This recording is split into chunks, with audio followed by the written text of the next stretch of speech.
সমাজসেবা দিবস ২৬ উপলক্ষে হাটহাজারীর স্বেচ্ছাসেবী সংগঠন জাগৃতি চট্টগ্রাম জেলায় শ্রেষ্ঠ স্বেচ্ছাসেবী সংস্থা নির্বাচিত হয়েছে। এ উপলক্ষে সংগঠনের পক্ষ থেকে সেলিব্রেশন পার্টির আয়োজন করা হয়। শনিবার রাতে নিজস্ব কার্যালয়ে আয়োজিত অনুষ্ঠানে সভাপতিত্ব করেন সংগঠনের সভাপতি মোহাম্মদ ওসমান।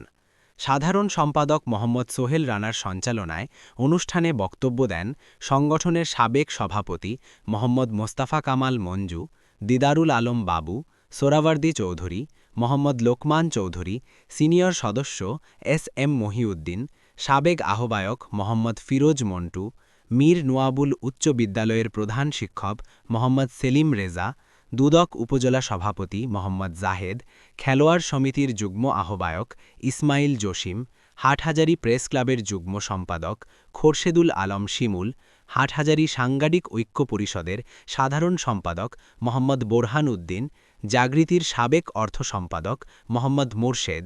স্বাগত বক্তব্য রাখেন কামালপাড়া যুবসংঘের আহ্বায়ক রেজাউল করিম বাবু।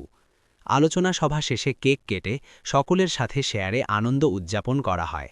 এর আগে সকালে উপজেলা পরিষদ মিলনায়তনে সমাজসেবা দিবস উপলক্ষে এ সংগঠনকে ক্রেস্ট প্রদানের মাধ্যমে উপজেলা পর্যায়ে সম্মাননা স্বীকৃতি দেওয়া হয়।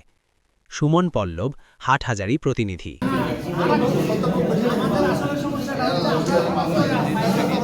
যেটা পাইছে সেটা